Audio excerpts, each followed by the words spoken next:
ನಾಳೆ ನಮ್ಮ ವಿಶೇಷ ಅತಿಥಿಗಳಾಗಿ ಯಾರೆಲ್ಲ ಆಗ್ತಾ ಇದ್ದಾರೆ ಅವರಿಗೆ ಅವ್ರ ಮೇಲೆ ನಾವು ಪುಷ್ಪಾಭಿಷೇಕವನ್ನು ನಾವು ಆಯೋಜನೆ ಮಾಡಿರ್ತೀವಿ. ಇವಾಗಲೂ ನಿಮ್ಮ ಬ್ಯಾನರ್ಸಲ್ಲಿ ನಾವು ಕಟೌಟ್ಸಲ್ಲಿ ಯಾರನ್ನೂ ಗೆಸ್ಟ್ ಮಾಡಿ ಅಂತಲೇ ಕೊಟ್ಟಿರ್ತೀವಿ.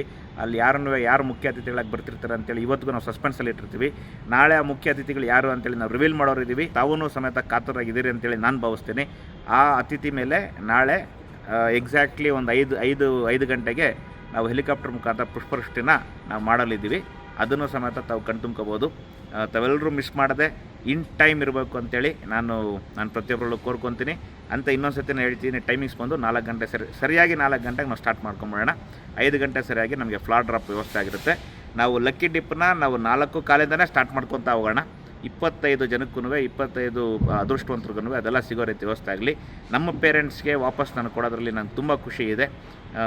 By the end of the ನಮ್ಮವ್ರ ಬೆನಿಫಿಟ್ ಆದರೆ ನನಗೆ ತುಂಬ ಸಂತೋಷ. 3ನೇ ಪಾಯಿಂಟ್ ಬಂದು ನಾವು ಮಕ್ಕಳಿಗೂ ಯಾರೆಲ್ಲನೂ ಪ್ರತಿಭಾನ್ವಿತ ಮಕ್ಕಳಿದ್ದರು, ಯಾರೆಲ್ಲ ಹೈಯೆಸ್ಟು ಮಾರ್ಕ್ಸ್ ತೆಗೆದಿದ್ರು ಲಾಸ್ಟ್ ಅಕಾಡೆಮಿಕ್ ಇಯರಲ್ಲಿ ಅವ್ರಿಗೂ ಸಮೇತ ನಮ್ಮ ತಂದೆ ಹೆಸರಲ್ಲಿ ಸ್ಕಾಲರ್ಶಿಪ್ಪಿನ ವ್ಯವಸ್ಥೆ ನಾವು ಮಾಡಿರ್ತೀವಿ. ಅದು ಸಮೇತ ನಾಳೆನೇ ವಿತರಣೆ ಆಗುತ್ತದೆ. ನನಗೆ ನಾಳೆ ಒಂದು ದಿನದಲ್ಲಿ ಸುಮಾರು ನಮ್ಮ ತಂದೆಯ ಹೆಸರಲ್ಲಿ 6 ಲಕ್ಷ ನಾವು ಟೇಕ್ ಓವರನ್ನು ಕೊಡ್ತಾ ಇರ್ತೀವಿ. ಇದು ಇತಿಹಾಸದಲ್ಲೇ ಮೊದಲನೇ ಬಾರಿಗೆ ನಾವು ಮಾಡ್ತಾ ಇರೋಂಥದ್ದು. ಅಂತೆಯೇ ಚೀಫ್ ಗೆಸ್ಟ್ ಯಾರು ಅಂತೇಳಿ ಇನ್ನೊಂದು ಸತಿ take a wild guess tomorrow will get to know. Thank you very much. See you.